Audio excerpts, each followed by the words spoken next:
आयनिक यौगिकों के गलनांक और क्वथनांक। गलनांक ये होता है और क्वथनांक ये, ठीक है।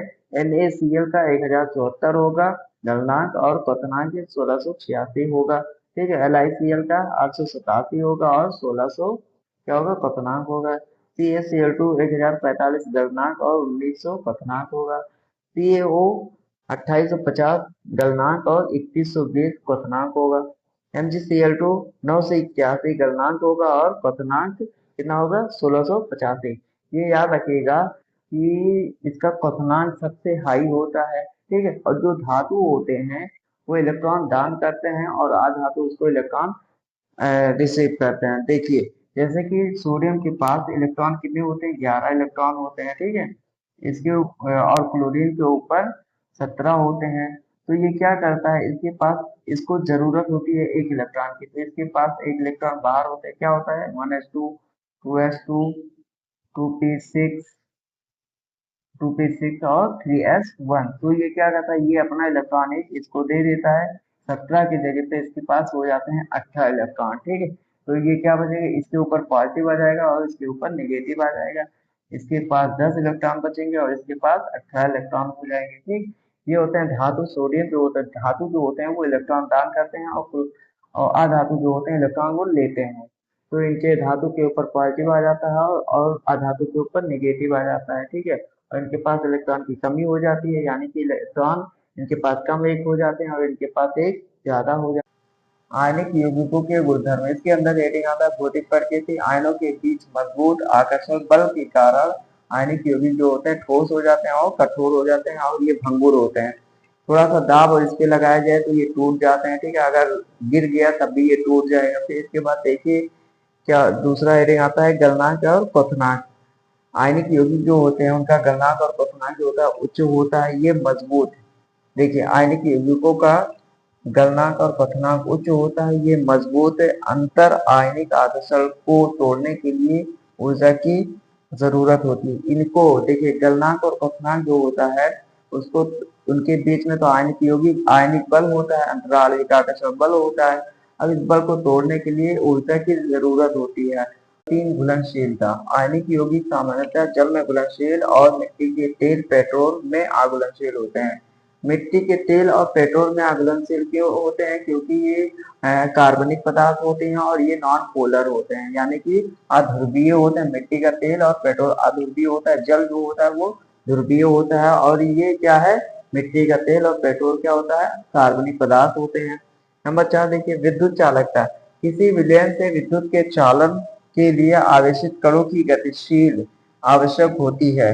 आयनिक यौगिकों के जलीय विलयन में आयन उपस्थित होते हैं। अब यहाँ पे आयनिक यौगिक जो होते हैं, जैसे कि NaCl, NaCl, तो NaCl क्या करेगा, इसमें आवेशित यानी कि धारा प्रवाहित नहीं होगी। क्यों नहीं होगी, क्योंकि ये आयन यौगिक हैं। अब ये यौगिक अगर उसमें गया, ठीक है, विलयन में, जलीय विलयन में गया, तो ये क्या होगा कि Na+ अलग हो जाएगा और Cl- अलग हो जाएगा। तो ये Cl- जो होगा वो इलेक्ट्रॉन पे चला जाएगा और ये उसके अंदर जो जलीय आयन रहेगा उसके साथ ये जुड़ जाएगा, रिएक्ट कर जाएगा, ठीक है। जैसे कि अगर देखा जाए तो NaCl होता है, NaCl जब इधर जाएगा, जलीय विलयन में जाएगा, तो Na+ हो जाएगा और Cl- हो जाएगा।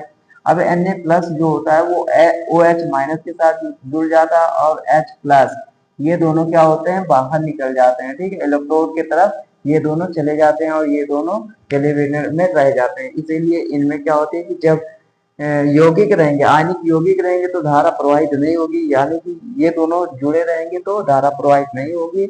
और जब ये दोनों अलग हो जाएंगे, Na+ अलग हो जाएगा और Cl- अलग हो जाएगा, तो इसमें धारा प्रवाहित होने लगेगी। क्यों, अब ये भी याद रखिएगा कि NaCl जो होता है वो ठोस होता है और जब जल में जाता है, जलीय विलयन में जाता है, तो Na+ और Cl- अलग हो जाता है, तो ठोस अवस्था हट जाती है, इसलिए धारा अच्छे से प्रवाहित होती है। धातु की प्राप्ति। धातु कैसे प्राप्त होते हैं, फिर इसके अंदर हेडिंग आता है मुक्त अवस्था अथवा स्वतंत्र अवस्था में, ठीक है। ये धातुएं कम क्रियाशील होती हैं। जो ये धातु होती है मुक्त अवस्था में, ये कम क्रियाशील होती हैं तथा प्रकृति में मुक्त अवस्था में पाई जाती हैं, यानी कि जो नेचर होता है इसमें फ्री में ये पाई जाती हैं।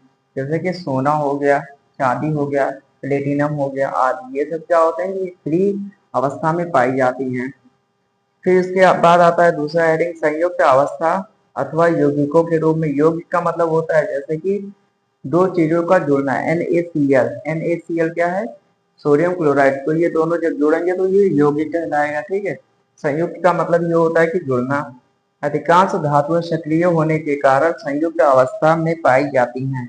जैसे सोडियम हो गया, सोडियम संयुक्त अवस्था मतलब ये NaCl, ठीक है। ये हो जाएगा, पोटेशियम हो जाएगा, KCl हो जाएगा, और कैल्शियम हो गया, CaOCl2 हो जाएगा। तो ये सब क्या होता है? संयुक्त अवस्था में होती हैं, ठीक है। ये सब एक दूसरे से जुड़ी रहती हैं, इसीलिए इसको बोलते हैं संयुक्त अवस्था या यौगिक के रूप में। यौगिक खनिज तथा अयस्क धातुओं के यौगिक जो पृथ्वी के भीतर, यौगिक का मतलब होता है जैसे कि H2SO4 हो गया, ठीक है, और FeSO4 हो गया। तो ये होते हैं यौगिक जो कि पृथ्वी के भीतर मिट्टी में मिलते हैं, रेत में, कंकड़ में, पत्थर में तथा अन्य अशुद्धियों से मिले हुए पाए जाते हैं, खनिज कहलाते हैं, ठीक है। यानी कि यौगिक जो होता है ये मिट्टी के अंदर, रेत में, कंकड़ में, पत्थर में और अन्य अशुद्धियों में पाए जाते हैं, तो इसको क्या कहेंगे? खनिज कहेंगे, ठीक है। फिर नंबर 2 आता है, प्रकृति में पाए जाने वाले जिस खनिज में पर्याप्त धातु होती है, यानी कि जो नेचर में पाई जाती है और उसमें क्या हो? धातु हो, तो उसे क्या कहते हैं? अयस्क कहते हैं। देखिए, प्रकृति में पाए जाने वाले जिस खनिज में पर्याप्त धातु होती है तथा जिनसे धातुएं सरलता से प्राप्त की जा सकती है, यानी कि जिससे आसानी से प्राप्त किया जा सके, उसे क्या कहेंगे? अयस्क कहेंगे, ठीक है। अब इसका एग्जाम्पल अगर देखा जाए, इसका एग्जाम्पल होता है CuFeS2, ये होता है इसका एग्जाम्पल, ठीक है। अब फिर इसका एग्जाम्पल देखा जाए तो Al2O3 2H2O, ये हो जाएगा, ठीक। क्रियाशील धातु, अभी क्रियाशील धातुएं कौन कौन सी होती हैं? तो कॉपर, ठीक है, कॉपर हो गया, प्लेटिनम हो गया, प्लेटिनम हो गया, ठीक, सिल्वर हो गया, सिल्वर और गोल्ड, ठीक है। ये क्या होते हैं? ये अभिक्रियाशील धातुएं होती हैं। फिर ये क्या लिखा है? मध्य अभिक्रियाशील धातु। मध्य अभिक्रियाशील धातुओं में क्या आएगा? जिंक हो गया, आयरन हो गया और लेड हो गया। ये क्या है? मध्य अभिक्रियाशील धातुएं हैं। उच्च अभिक्रियाशील धातुओं में सोडियम हो गया, sodium, potassium, potassium, magnesium, magnesium, aluminium, aluminium, ये होते हैं उच्च अभिक्रियाशील धातु है। ये याद रखिएगा, जो उच्च अभिक्रियाशील धातु, ये क्या होता है कि तुरंत अभिक्रिया कर लेती है किसी भी एलिमेंट से। फिर उसके बाद आता है अभिक्रियाशील धातु है कॉपर, प्लेटिनम, सिल्वर, गोल्ड। फिर उसके बाद आता है मध्य अभिक्रियाशील धातु, जिंक, आयरन और लेड। अब इसमें वृद्धि कर रहा है। अयस्कों में आमतौर पर मिट्टी, रेत, ये मिट्टी और रेत क्या होते हैं? मिक्स होते हैं, तो उसको क्या कहते हैं? गैंग कहते हैं। बहुत सारे कण एक ही में मिक्स हो तो उसको क्या कहेंगे? गैंग कहेंगे, ठीक है। धातुओं के निष्कर्षण से पहले अयस्क से इन मिलावट को दूर करते हैं। जो अयस्क में मिलावट है, मिट्टी हो गया, रेत हो गया और बहुत सारे कण हो गए, वो जो मिलावट होती है उसको दूर करने के लिए क्या करते हैं? गैंग का भौतिक और रासायनिक गुण होता है, उस पर निर्भर करता है कि ये कैसे दूर होंगे। जो गैंग बना हुआ है वो कैसे बना हुआ है? तो बहुत सारे कणों से, मिट्टी हो गया, रेत हो गया और बहुत सारे कणों से मिलके बना है। तो उसको दूर करने के लिए गैंग का ही भौतिक और रासायनिक गुण है, उस भौतिक और रासायनिक गुण से ही क्या होगा कि वो मिलावट को दूर किया जा सकता है। सक्रिय श्रेणी से नीचे आने वाली धातुओं का निष्कर्षण। फिर उसमें आता है सक्रिय श्रेणी से नीचे आने वाली धातुएं काफी कम अभिक्रियाशील होती हैं, ठीक है। इन्हें निष्क्रिय धातु कहते हैं। निष्क्रिय क्यों कहते हैं? क्योंकि ये कम क्रियाशील होती हैं, इसीलिए इनको क्या कहते हैं? निष्क्रिय। और जो ज्यादा क्रियाशील होता है उसको सक्रिय कहते हैं, ठीक है। तो उसके बाद आता है धातुओं के ऑक्साइड को केवल गर्म करने से ही धातु प्राप्त की जा सकती है। यानी कि जो धातुओं के ऑक्साइड होते हैं उनको गर्म करने से ही क्या प्राप्त होगा, धातु प्राप्त होगा। जैसे कि एग्जाम्पल अगर 2HgS प्लस 3O2, ठीक है। तो यहाँ पे 2 मरकरी है, 2 सल्फर है, ऑक्सीजन 6 है, तो यहाँ पे हो जाएगा 2HgO फिर प्लस। अब यहाँ पे देखिए मरकरी 2 हो गया, ऑक्सीजन यहाँ पे 2 निकल गया, तो यहाँ पे 4 बचा हुआ है और सल्फर बचा हुआ, तो यहाँ पे 2SO2 देख लीजिए, 4 ऑक्सीजन हो गया, 4 ऑक्सीजन हो गया, सल्फर 2 है, सल्फर 2 हो गया, ठीक है। फिर इसके बाद दूसरा देखते हैं, दूसरा होता है 2HgO, ठीक है। अब यहाँ पे देखिए, इसको याद रखिएगा, हीट करते हैं, हीट, ये भी हीट ही रहेगा, ठीक है। यहाँ पे क्या होगा, 2HgO है, तो यहाँ पे क्या हो जाएगा, Hg प्लस O2, O2, यहाँ पे 2 हो जाएगा, 2 से मल्टीप्लाई हो जाएगा। क्या बताया कि सक्रिय श्रेणी। अब उसके बाद आता है कॉपर, जो प्रकृति में Cu2S के रूप में मिलता है, केवल वायु में गर्म करने पर प्राप्त होता है। अब इसका अगर रिएक्शन देखा जाए तो 2Cu2S प्लस 3O2, ठीक है। फिर इसको हम टेम्परेचर यानी हीट करेंगे, गर्म करेंगे, ठीक है। यहाँ पे देखिए कॉपर कितने 4 हैं और सल्फर 2 है, ऑक्सीजन यहाँ पे 4 है, तो यहाँ पे क्या हो जाएगा, 2Cu2O प्लस 2SO2, ये हो जाएगा। अब देखिए यहाँ पे कॉपर कितने हैं, 4 है, कॉपर 4 हो गया, ऑक्सीजन यहाँ पे कितने हैं, 6 हैं, ऑक्सीजन 4 यहाँ पे है और 2 यहाँ पे है, ठीक है। फिर उसके बाद सल्फर 2 है और सल्फर यहाँ पे 2 है। फिर इसके बाद एक और देखते हैं, ये नंबर 1 और नंबर 2, तो यहाँ पे हो जाएगा 2CuO प्लस Cu2S। अब यहाँ पे इसको भी हीट करेंगे, ठीक है। तो यहाँ पे देखिए कॉपर कितने हैं, 2 है, ऑक्सीजन 2 है, कॉपर यहाँ पे 2 है और सल्फर 1 है, तो यहाँ से क्या बनेगा, 6Cu प्लस SO2। देखिए यहाँ पे कॉपर कितने हैं, 2 यहाँ पे है, 2 यहाँ पे है, ठीक है, यहाँ भी लगेगा 2, तो जाके 6 होगा। देखो यहाँ पे 4 है, यहाँ पे 2 है, यानी कि यहाँ पे 6 कॉपर हो गया, ऑक्सीजन यहाँ पे 2 है, ठीक है, यहाँ पे ऑक्सीजन 2 हो गया, सल्फर यहाँ पे कितने हैं, सल्फर यहाँ पे 1 है, सल्फर यहाँ पे 1 हो गया, ठीक। अब इसके आगे देखते हैं, ये होता है एग्जाम्पल कॉपर से ऑक्सीजन प्राप्त करना। सक्रियता श्रेणी के मध्य स्थित धातुओं का निष्कर्षण। अब यहाँ पे लिखा हुआ है कि प्रकृति में प्राय सल्फाइड और कार्बोनेट के रूप में प्राप्त होते हैं। कौन कार्बोनेट के रूप में प्राप्त होता है सल्फाइड के रूप में, तो ये याद रखिएगा, Fe, आयरन, कॉपर, जिंक और लेड, ठीक है। ये किस रूप में प्राप्त होते हैं, तो सल्फाइड और कार्बोनेट के रूप में प्राप्त होता है, ये धातु होते हैं, ठीक है, मेटल्स होते हैं। नंबर 2 आता है सल्फाइड या कार्बोनेट अयस्क की तुलना में धातु को उसके ऑक्साइड से सरलता से प्राप्त किया जा सकता है। अब हमने आपको अयस्क बताया था, अयस्क का क्या मतलब था कि जो अयस्क था उसमें बहुत सारे कंकड़ थे, मिट्टी था, रेत था, तो उसमें से प्राप्त होता था धातु है, ठीक है। और इसमें क्या है कि सल्फाइड और कार्बोनेट अयस्क के तुलना में धातु जो होते हैं उसके ऑक्साइड से सरलता से प्राप्त किए जा सकते हैं, यानी कि जो धातु होता है उसका ऑक्साइड करेंगे, ऑक्साइड करने के बाद उसको सरलता से हम लोग क्या करेंगे, प्राप्त कर सकते हैं। क्या होता है, सल्फाइड अयस्क जो होता है वायु में अधिक टेम्परेचर, यानी कि सल्फाइड अयस्क और जब इससे वायु से रिएक्शन होगा अधिक टेम्परेचर पे, तो ये क्या किसमें बदल जाएगा, ऑक्साइड में बदल जाएगा, इसी को भर्जन कहते हैं। एग्जाम्पल अगर देखा जाए तो 2ZnS प्लस 3O2, ठीक है, ये हो गया। फिर यहाँ पे देखिए जिंक 2 है, सल्फर भी 2 है, ऑक्सीजन यहाँ पे 6 है, तो यहाँ पे ZnO हो जाएगा, प्लस क्या बचा हुआ है, देखिए 2 Zn निकल चुके हैं, ठीक है, सल्फर 1 बचा हुआ है और ऑक्सीजन 4 बचे हुए, तो यहाँ पे 2SO2 हो जाएगा, ठीक है, ये हो जाएगा। देखिए जेड यानी कि ऑक्सीजन यहाँ पे 2 हो गया, यहाँ पे 6 2 हो गया, अभी 4 बचा हो, तो 2 दूना 4, ये हो जाएगा, ऑक्सीजन हो गया। सल्फर 2 है, सल्फर 2 हो गया, ठीक है, जिंक 2 है, जिंक 2 हो गया। अब इसमें देखिए निस्तापन, निस्तापन का क्या मतलब होता है कि जो कार्बोनेट का अयस्क होता है वायु की सीमित मात्रा में इसे तेजी से जब गर्म करते हैं तो ऑक्साइड में बदल जाता है, ठीक है। इसका एग्जाम्पल देखिए ZnCO3 plus ZnO plus CO2। ठीक है, अब इसको हम लोग क्या कर रहे हैं, हीट कर रहे हैं। Zn इसको हम लोग हीट कर रहे हैं।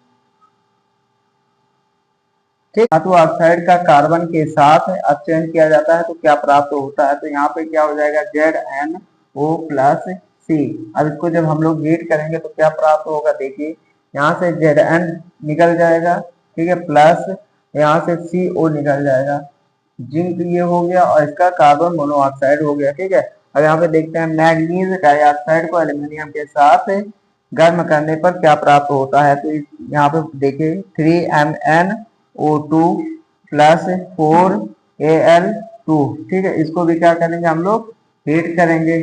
तो हीट करने पे क्या प्राप्त होगा, 3Mn बाहर निकल जाएगा, 3Mn बाहर निकल जाएगी, प्लस क्या बचा, एल्युमिनियम अभी है, ऑक्सीजन है, तो यहाँ पे क्या हो जाएगा 2Al2O3 और प्लस उष्मा बाहर निकल जाएगी। ठीक है, अब यहाँ पे देखिए बैलेंस करिए, Mn यानी कि मैग्नीज कितने हैं, 3 है, मैग्नीज 3 हो गया। ऑक्सीजन कितने हैं, 3 दूना 6, तो 3 दूना 6 ऑक्सीजन हो गया। एल्युमिनियम 4 है, 2 दूना 4, 6 प्लस उष्मा बाहर निकल गया। ठीक है, ये थर्मल प्रक्रिया, एल्युमिनियम के साथ आयरन 3 ऑक्साइड Fe2O को अभिक्रिया उष्माक्षेपी कहलाती है। उष्माक्षेपी का क्या मतलब होता है कि यहाँ से उष्मा निकल रहा है, जब इसका रिएक्शन करवाएंगे तो इसमें क्या होता है कि उष्मा क्षेपी होता है, यानी कि उष्मा निकलता है। अगर एग्जाम्पल देखा जाए इसका तो Fe2O3 प्लस 2Al। ठीक है, तो यहाँ से क्या होगा कि यहाँ से आयरन कितने हैं, आयरन 2 है, तो यहाँ पे क्या हो जाएगा 2Fe, और फिर यहाँ पे ऑक्सीजन कितने हैं, 3 है, ऑक्सीजन है, एल्युमिनियम 2 है, तो यहाँ पे हो जाएगा प्लस 2 सॉरी Al2O3 और प्लस उष्मा, उष्मा यानी कि ये बाहर निकल चुका है। यहाँ पे यही मतलब हुआ कि उष्मा क्षेपी का मतलब ये कि उष्मा बाहर निकल गया। ठीक है, देखिए यहाँ पे आयरन 2 थे, आयरन 2 हो गए, ऑक्सीजन 3 है, ऑक्सीजन 3 हो गया, और एल्युमिनियम 2 है, एल्युमिनियम 2 हो गया। ठीक है, अब यहाँ पे देखिए आयरन गलित अवस्था में प्राप्त होता है, आयरन जो होता है वो गलित अवस्था में प्राप्त होता है। और रेलगाड़ी की पटरियां हो गई, मशीनों के जो टूटे उटे पार्ट होते हैं उनको जोड़ने के लिए गलित आयरन का उपयोग किया जाता है। ठीक है, धातु का उदाहरण कमरे के ताप पर द्रव्य है, तो ये याद रखिएगा कि कमरे के ताप पे द्रव्य जो होता है वो होता है मरकरी, Hg। ठीक है, इसको बोलते हैं मरकरी। और ये क्या होता है, सॉलिड होता है मरकरी। यह एक्सेप्शन है, जब कमरे के ताप पे रहेगा तो ये क्या रहेगा, द्रव्य हो जाएगा, और नहीं तो फिर क्या रहेगा, सॉलिड रहेगा। चाकू से आसानी से काटा जा सकता है, तो ये याद रखिएगा कि चाकू से आसानी से किसको काट सकते हैं, सोडियम को आसानी से काटा जा सकता है। उष्मा की अच्छी चालक क्या है, उष्मा की अच्छी चालक Cu है, यानी कि कॉपर है। अब कॉपर ही क्यों है, तो ये याद रखिएगा कि ये मेटल्स भी है, और मेटल्स के होने के बावजूद ये इसके पास क्या होते हैं, फ्री इलेक्ट्रॉन होते हैं। फ्री इलेक्ट्रॉन होने की वजह से इनमें क्या होता है कि उष्मा की अच्छी चालक होती है। उष्मा की कुचालक क्या है, तो लेड यानी कि सीसा। ठीक है, सीसा में इलेक्ट्रॉन फ्लो नहीं होगी, Pb। फिर उसका भाप क्या होता है कि 4s2O होता है, और आयरन जो होता है ये 3Fe प्लस 4s2O। ठीक है, इसका जब रिएक्शन कराएंगे तो क्या होगा, क्या हो जाएगा, Fe3O4 हो जाएगा, यानी कि ऑक्सीजन यहाँ पे 4 है। देखिए आयरन यहाँ पे 3 है, आयरन 3 ले लिए, ऑक्सीजन यहाँ पे 4 है, ऑक्सीजन 4 ले लिए, फिर प्लस क्या बचा, 4s2O बचा है, तो 4s2O क्या हो जाएगा, बाहर निकल जाएगा। ठीक है, भाप के साथ आयरन, यानी कि भाप जो हो गया वो 4s2O हो गया, और आयरन 3Fe। तो यहाँ पे देखिए आयरन 3 है और ऑक्सीजन 4 है, हाइड्रोजन 8 है, तो यहाँ पे Fe3 यानी कि आयरन 3 हो गया, ऑक्सीजन यहाँ पे 4 है, ऑक्सीजन यहाँ पे 4 हो गया, हाइड्रोजन 8 है, हाइड्रोजन 8 हो गया। फिर इसके बाद एक क्वेश्चन आता है कि सोडियम को केरोसिन में ही क्यों रखते हैं, क्यों नहीं बाहर रखते हैं, तो ये याद रखिएगा कि जो सोडियम होता है वो धातु होता है, और बहुत ही अभिक्रियाशील धातु होता है। वो रूम टेम्परेचर पे आता है तो वायु से रिएक्शन करके वो जलने लगता है, इसीलिए उसको किस में रखते हैं, केरोसिन में रखते हैं। जल के साथ कैल्शियम तथा पोटेशियम से रिएक्शन करते हैं तो क्या प्राप्त होता है, पहले कैल्शियम लेते हैं, Ca प्लस 2H2O, 2H2O। तो इससे जब रिएक्शन करेंगे तो क्या प्राप्त होगा, यहाँ पे कैल्शियम एक है, कैल्शियम एक ले लीजिए, यहाँ पे ऑक्सीजन 2 है और हाइड्रोजन 4 है, तो ब्रैकेट लगाइए OH का होल ट्वाइस। ठीक है, यहाँ पे देखिए हाइड्रोजन कितने हैं, 4 है, हाइड्रोजन 2 हो गया, अभी 2 बचा हुआ है तो यहाँ पे प्लस लगाइए और H2 यहाँ पे हो गया। अब यहाँ पे ऑक्सीजन कितने हैं, 2 है, ऑक्सीजन 2 हो गया, हाइड्रोजन 2 हो गया, हाइड्रोजन 4 थे, 2 यहाँ पे हो गया, 2 यहाँ पे हो गया। फिर उसके बाद क्या आता है, पोटेशियम। ठीक है, तो अब पोटेशियम का देखिए 2K प्लस, और किसके साथ है, जल के साथ है, तो 2H2O हो जाएगा। फिर यहाँ पे क्या होगा कि यहाँ पे पोटेशियम 2 है तो यहाँ से ले लीजिए 2 पोटेशियम के। अब यहाँ पे ऑक्सीजन 2 है, ऑक्सीजन 2 हो गया, और H कितने हैं, H यहाँ पे 4 है, 2 H हो गए, फिर प्लस H2। ठीक है, और इसमें फिर क्या हो जाएगी, ऊष्मा निकल जाएगी, यानी कि ऊष्मा क्षेत्र भी बोल सकते हैं इस प्रक्रिया को। यहाँ पे देखिए पोटेशियम 2 है, पोटेशियम 2 हो गया, ऑक्सीजन 2 है, ऑक्सीजन 2 हो गया, हाइड्रोजन 4 है, हाइड्रोजन 4 है, तो यहाँ पे 2 हो गया और 2 यहाँ पे हो गया। ठीक है, ये रिएक्शन